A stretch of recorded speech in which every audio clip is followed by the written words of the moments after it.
সম্মানিত দিনী ভাই বোন, আরো দুই একটি এখানে জরুরি কথা।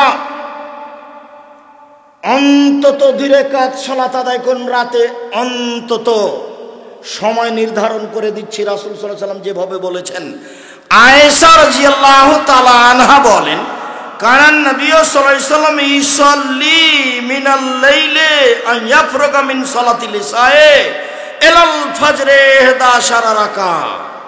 আল্লাহর নবী এশার সালাতের পর থেকে নিয়ে ফজরের সালাত পর্যন্ত সময়ে 11 রাকাত সালাত আদায় করতেন। ইসাল্লিমু ফি কুল্লি রাকাতাইনে, প্রত্যেক 2 রাকাতে সালাম ফিরতেন। ওয়া ইউতির বিওয়াহিদাতিন, মাত্র 1 রাকাত বিতর পড়তেন। তবে অন্য হাদিসে এসেছে 3 রাকাত বিতর পড়তেন।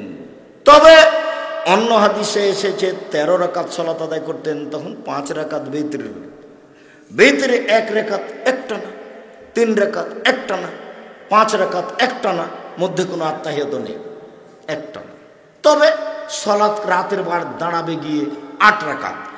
তো এশার পর পড়ে নেন 2 রাকাত, বিতর পড়ে নেন 1 রাকাত, তারপর 2 রাকাত পড়ে নেন, রাতের কোনো অংশে উঠেন, অন্তত 2 রাকাত পড়েন। এই 2 রাকাতের একটা দলিল দিই, তারপর আমি কথা বলছি। আবু হুরায়রা রাদিয়াল্লাহু তাআলা আনহু বলেন, রাসূল সাল্লাল্লাহু আলাইহি ওয়াসাল্লাম বলেছেন, ইজাস্তাইকাজা আহাদুকুম, যখন তোমাদের কোনো ব্যক্তি রাতে জাগবে, স্ত্রীকে জাগাবে, অসাল্লায়া ও সাল্লা রাকাতের জামিয়ান, 2 রাকাত সালাত আদায় করবে 2 জন মিলে, নইলে একাই 2 রাকাত সালাত আদায় করবেন। করতে পারবেন না জাকির না জাকেরাত, ওদের তালিকা হয়ে যাবে, তারা খুব দামি মানুষ, তাদের তালিকায়। পৃথিবীতে যারা নবী রাসূল সোহদা সিদ্দিক, ওদের একটা তালিকা আছে, বিশাল তালিকা। রাতে কেউ যদি 2 রাকাত সালাত আদায় করতে পারে, 2 রাকাত অল্প সময়ে, তাহলে এর নামটা ওই তালিকায় আসবে। অন্তত 2 রাকাত। সময় কখন থেকে নিয়ে কখন পর্যন্ত? এশার পর থেকে নিয়ে ফজর পর্যন্ত। সবচেয়ে ভালো কখন? 3 ভাগের 2 ভাগ পার হওয়ার পরে। এবার যদি ঘুমিয়ে গিয়ে উঠেন, ঘুমিয়ে গিয়ে উঠলে আকাশের দিকে মুখ করে বলতে হবে সূরা আলে ইমরানের শেষ রুকুর প্রথম 5 আয়াত, ইন্না ফি খালকিস সামাওয়াতি ওয়াল আরদ ওয়াখতিলাফিল লাইলি ওয়ান নাহার লাআয়াতিন লিউলিল আলবাব আল্লাযীনা ইয়াযকুরুনাল্লাহা কিয়ামান ওয়া কুউদান ওয়া আলা জুনুবিহিম ওয়া ইয়াতাফাক্কারুনা ফি খালকিস সামাওয়াতি ওয়াল আরদ রাব্বানা মা খালাকতা হাযা বাতিলান সুবহানাকা ইন্নাকা ফাকিনা আযাব। এই আয়াত আপনি পড়তে থাকবেন, আকাশের দিকে মুখ করে তাকাবেন, আকাশের দিকে আর পড়বেন 5 আয়াত, আর না হলে একবারে শেষ পর্যন্ত পড়ে নেবেন। তারপরে আপনি বলবেন, লা ইলাহা ইল্লাল্লাহু ওয়াহদাহু লা শারীকা লাহু লাহুল মুলকু ওয়া লাহুল হামদু ওয়া হুয়া আলা কুল্লি শাইইন কাদির ওয়া সুবহানাল্লাহি ওয়া আলহামদুলিল্লাহি ওয়া লা ইলাহা ইল্লাল্লাহু আল্লাহু আকবার ওয়া লা হাওলা ওয়া লা কুওয়াতা ইল্লা বিল্লাহ রব্বিক ফিরলি সুম্মা দাউস্তুজিবা। এই দোয়া পড়ার পরে যে দোয়া করবে সেটাই কবুল হবে, যে দোয়া করবে সেটাই কবুল হবে, যা বলবে সেটা আল্লাহ মেনে নেবেন। লা ইলাহা ইল্লাল্লাহু ওয়াহদাহু লা শারীকা লাহু, আল্লাহ ছাড়া কোনো মাবুদ নাই, তার কোনো শরীক নাই, তিনি একক। লাহুল মুলকু ওয়া লাহুল হামদু ওয়া হুয়া আলা কুল্লি শাইইন কাদির, রাজত্ব তার, প্রশংসা তার, সর্বময় ক্ষমতার অধিকারী তিনি, সর্বশক্তিমান তিনি। সুবহানাল্লাহি ওয়া আলহামদুলিল্লাহি ওয়া লা ইলাহা ইল্লাল্লাহু আল্লাহু আকবার, পবিত্রতা বর্ণনা করি তার, প্রশংসা বর্ণনা করি তার, তিনি ছাড়া কোনো মাবুদ নেই, তিনি এক অদ্বিতীয়। লা হাওলা ওয়া লা কুওয়াতা ইল্লা বিল্লাহ, বাহ্যিকভাবে আন্তরিকভাবে তার শক্তি ছাড়া নড়াচড়া করার কোনো শক্তি নয়। রব্বিক ফিরলি, তুমি আমাকে ক্ষমা করো, রব্বিক ফিরলি, তুমি আমাকে ক্ষমা করো। এইটুকু বলার পরে এখন যা বলবেন সেটাই গ্রহণ হবে, যা বলবেন সেটাই গ্রহণ হবে। হাদিস বুখারী মুসলিম।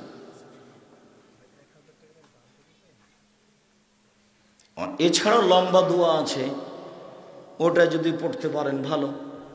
আল্লাহু লাকাল হামদু আনতা কাইয়ুমুস সামাওয়াতি ওয়াল আরদি ওয়া মান ফিহিন্না ওয়ালাকাল হামদু আনতা নূরুস সামাওয়াতি ওয়াল আরদি ওয়া মান ফিহিন্না ওয়ালাকাল হামদু আনতা মালিকুস সামাওয়াতি ওয়াল আরদি ওয়া মান ফিহিন্না ওয়ালাকাল হামদু আনতাল হাক্কু ওয়া আদাকাল হাক্কু আলাইকা ওয়া হাক্কুন ওয়া কাওলুকা হাক্কুন ওয়াল জান্নাতু হাক্কুন ওয়ান নারু হাক্কুন ওয়া নাবিয়ুনা হাক্কুন ওয়াস সাআতু হাক্কুন ওয়া মুহাম্মাদুন হাক্কুন আল্লাহুম্মা লাকা আসলামতু ওয়া বিকা আমানতু ওয়া আলাইকা তাওয়াক্কালতু ওয়া ইলাইকা আনাবতু ওয়া বিকা খাসামতু ওয়া ইলাইকা হাকামতু ফাগফিরলি মা কাদ্দামতু ওয়া মা আখখারতু ওয়া মা আসরারতু ওয়া মা আলামতু ওয়া আনতা আ'লামু বিহি মিন্নি আনতাল মুকাদ্দিমু ওয়া আনতাল মুআক্খিরু লা ইলাহা ইল্লা আনতা ওয়া লা ইলাহা গায়রুকা। রাসূল সাল্লাল্লাহু আলাইহি সাল্লাম ঘুম থেকে উঠে এটা পড়তেন, জীবনটা এমনি চলে গেল। ঘুমার সময়তে আপনি পড়ছেন আল্লাহুম্মা বিসমিকা আমুতু ওয়া আহইয়া, তোমার নামে মারা যাচ্ছি, তোমার নামে জীবিত হব।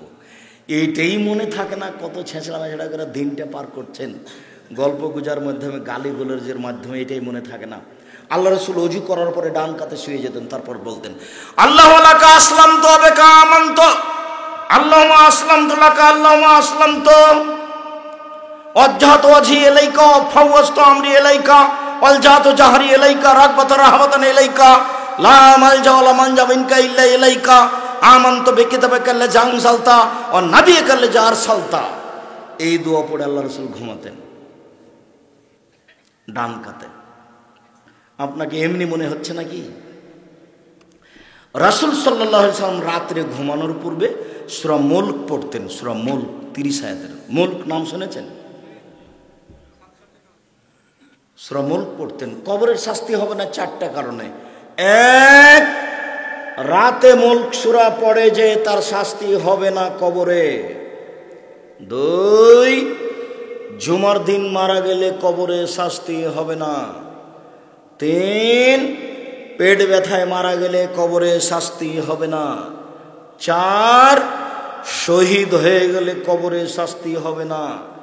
4টের সিরিয়ালে 1 নাম্বারটা সহজ, বাকিগুলো কঠিন।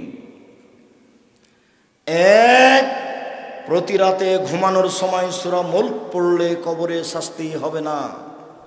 মনে থাকবে না মনে হয়? 2,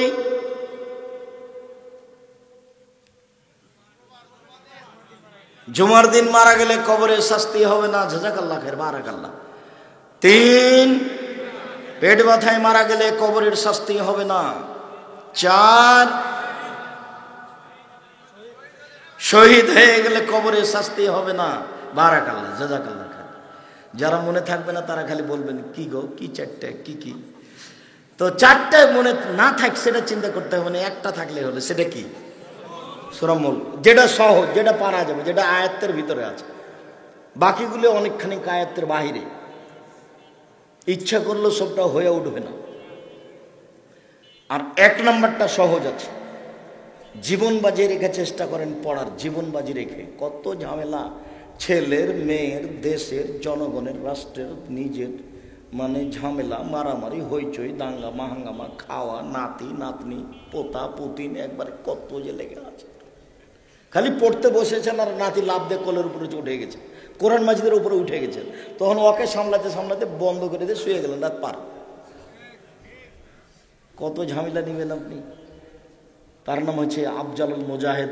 আত্মার বিরুদ্ধে জেহাদ করা খুব কঠিন। আপনি আমার দিনী ভাই, আপনার আমি কিছু না কিছু উপকার করবই করবো ইনশাআল্লাহ।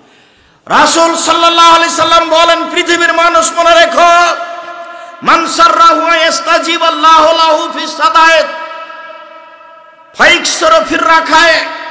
কোন মানুষ যদি বিপদে পড়ে তার দোয়া কবুল হওয়া চায়, আল্লাহ আমি বিপদে পড়েছি আমার দোয়া কবুল করো, তাহলে তার জন্য উচিত যখন ভালো অবস্থায় আছে তখন যেন বেশি বেশি দোয়া করে। বুঝা গেল না কথা?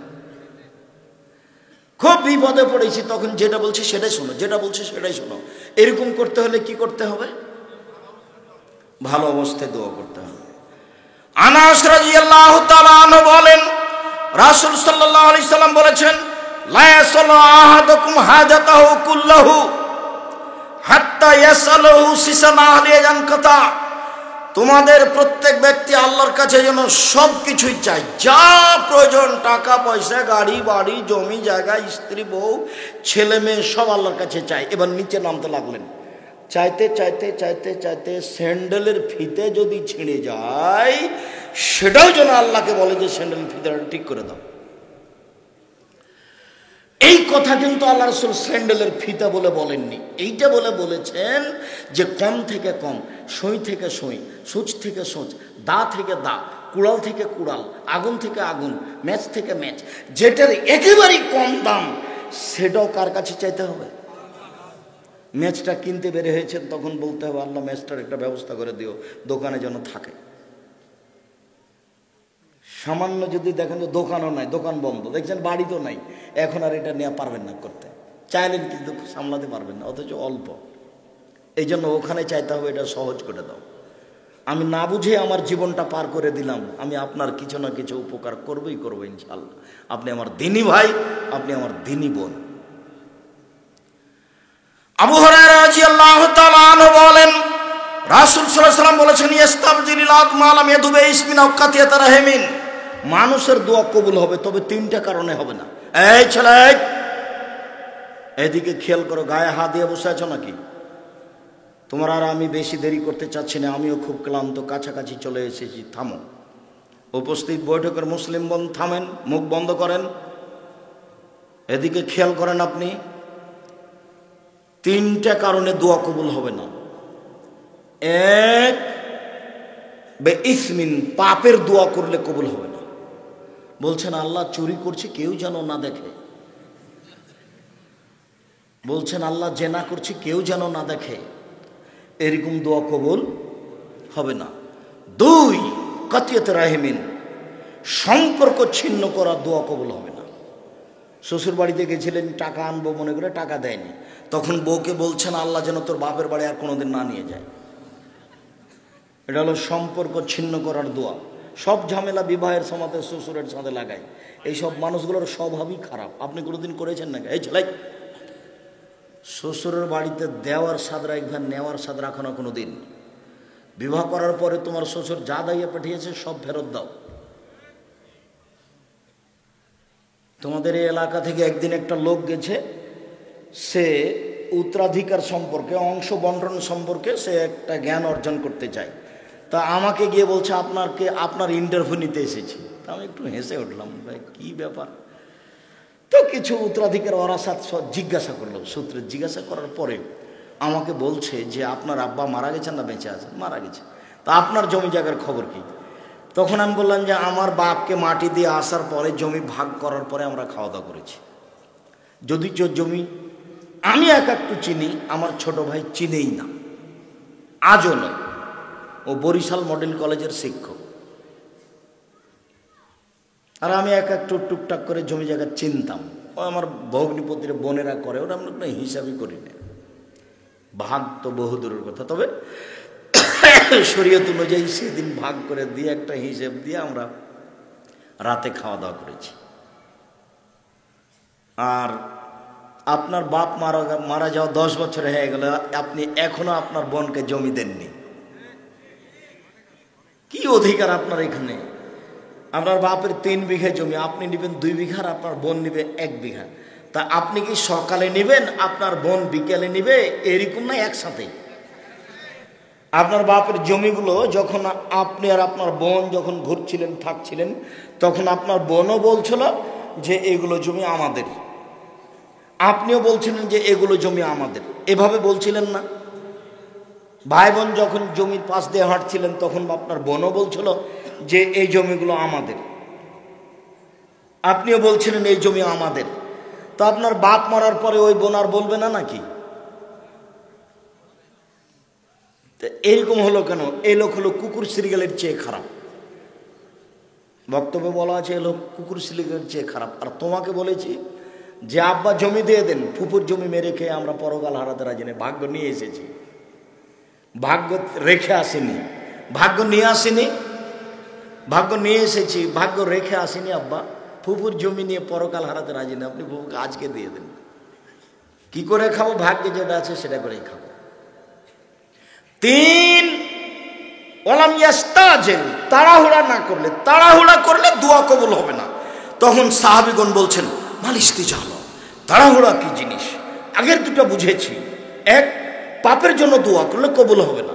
দুই, সম্পর্ক ছিন্ন করার জন্য দোয়া করলে দোয়া কবুল হবে না। তিন, তাড়াহুড়া করলে দোয়া কবুল হবে না। তাড়াহুড়া কি জিনিস এটা বুঝতে পারলাম না। তখন আল্লাহ রাসূল বলছেন বুঝতে পারলে না? একুলো দোয়া করে আর বলে কাদ্দাবত অকাদ্দাবত লামা ইস্তাজাব, কই দোয়া করি, কই দোয়া করি, দোয়া কবুল হয় না। ফায়াস্তাহসির, তারপর অলস হয়ে যায়। ফায়দাও দোয়া, তারপর দোয়া ছেড়ে দেয়। এর নাম তাড়াহুড়া। 2 মাস 6 মাস চেয়েছে, হয়নি, তখন বলছে আর হবে না। রাসূল সাল্লাল্লাহু আলাইহি সাল্লাম সালাতে সিজদায় গেছিলেন, তখন আবু জাহালের পক্ষ থেকে রাসূলের উপরে উটের ভুঁড়ি চাপিয়ে দেওয়া হয়েছিল। ফাতেমা রাদিয়াল্লাহু তাআলা দৌড়িয়ে এসে ভুঁড়িটা উঠিয়ে সরিয়ে দিলেন। আল্লাহ রাসূল উঠে বদদোয়া করলেন, আল্লাহ উতবা, শাইবা, খালিদ বিন ওয়ালিদ, ওয়ালিদ বিন মুগীরা, উমাইয়া, এদেরকে তুমি ধ্বংস করো। আল্লাহ রাসূল বদদোয়া করলেন। এই বদদোয়া কবুল হলো 12 বছর পরে। রাসূলের দোয়া কতদিন পরে কবুল হলো? 12 বছর পরে। ইউসুফ আলাইহিস সালাম হারিয়ে গেলেন, ইয়াকুব আলাইহিস সালাম ছেলের জন্য দোয়া করতে লাগলেন। দোয়া করতে করতে করতে চোখের পানি বের হতে হতে চোখ অন্ধ হয়ে গেল, আর দেখতে পায় না। 25 বছর পরে আল্লাহ ছেলে ফেরত দিলেন। ছেলেই পাল্টা বললেন, আব্বা আম্মা চলে আসতে হবে মিশরে, আর ইসরায়েলে থাকতে হবে না, এখানে চলে আসতে হবে। ফিলিস্তিনে থাকতে হবে না, এখানে চলে আসতে হবে। দোয়া কবুল হলো 25 বছর পরে। তাড়াহুড়া করবেন না, দোয়া আপনি করতেই থাকেন, করতেই থাকেন।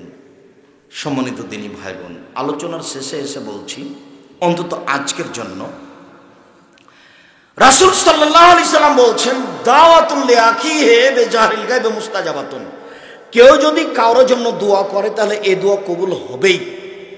কেউ যদি কারোর জন্য দোয়া করে তাহলে এই দোয়া কবুল হবেই।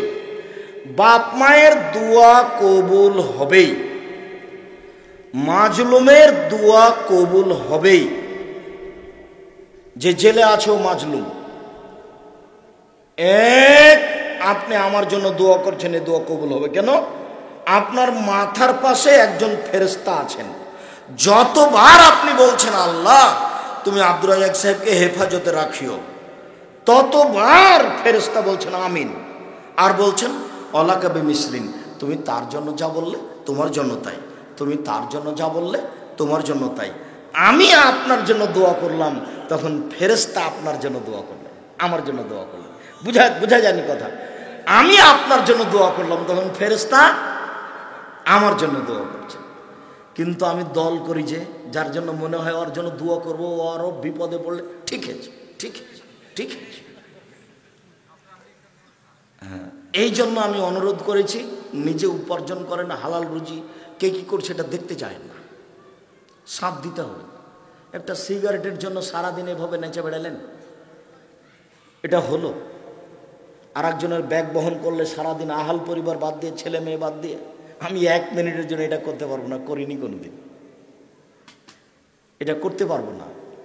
রুজি উপার্জন করব ব্যবসা করে। কিভাবে? ব্যবসা করে 25 বছর পরে কোটি কোটি টাকার মালিক হব। আর এখন শুরু করব কি দিয়ে? চকলেট, কলা। তাহলে কি হবে না? ঋণ নিতে হবে না। ঋণ নিয়ে ব্যবসা করলে আর জান্নাত হবে না, জানাজাই হবে না, তো জান্নাত বহুদূরের কথা। জান্নাত হবে না, জানাজা হবে না, সব বাতিল।